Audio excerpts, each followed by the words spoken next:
Hi, இன்றைக்கி என்னோடய ஸ்டைலில் ஒரு சிம்பிளாக அண்ட் குயிக்காக செய்யக்கூடிய ஒரு காளான் பிரியாணி எப்படி செய்யலான்னு பார்க்கலாம்.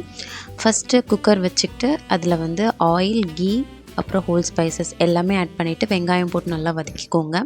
வெங்காயம் நல்லா வதங்கும்போதும் தக்காளி போட்டு நல்லா வதக்கிக்கோங்க. உப்பு போட்டிங்கன்னா கொஞ்சம் சீக்கிரம் வதங்கிடும். வதக்கிட்டு இது கூட நான் 3 ஸ்பூன் இஞ்சி பூண்டு பேஸ்ட் ஆட் பண்ணிக்கிறேன். அந்த இஞ்சி பூண்டோட பச்சை வாசனை போகிற அளவுக்கு நல்லா அதை வதக்கி விட்டுக்கோங்க. இப்போ இஞ்சி பூண்டோட பச்சை வாசனைலாம் போனதுக்கப்புறம் 1 ஸ்பூன் பிரியாணி மசாலா, 1 ஸ்பூன் கரம் மசாலா, ஒரு 3/4 ஸ்பூன் பக்கம் தனி மிளகாத்தூள். நான் இன்றைக்கி பச்சை மிளகாய் ஆட் பண்ணலை குழந்தைக்கு கொடுக்குறதுனால. ஒரு கையளவு புதினா, ஒரு கையளவு கொத்தமல்லி, ரெண்டுத்தையும் போட்டு நல்லா மிக்ஸ் பண்ணிக்கோங்க.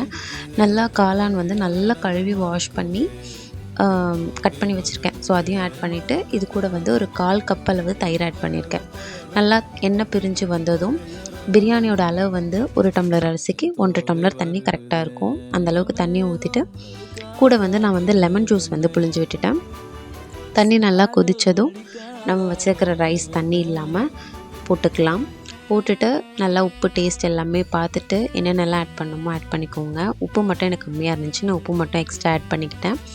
இப்போ அளவு பார்த்திங்கன்னா ரைஸும் வாட்டரும் ஒரு ஈக்குவலாக வந்ததுமே ஒரு 2 விசில் பக்கம் எடுத்துட்டிங்கன்னா பிரியாணி ரொம்ப டேஸ்ட்டாக ரெடி ஆகிடும். சூப்பராக இருந்துச்சு. இன்றைக்கி சைட் டிஷ் தயிர் பச்சடி வச்சுக்கிட்டோம். நீங்களும் ட்ரை பண்ணி பாருங்கள். பை.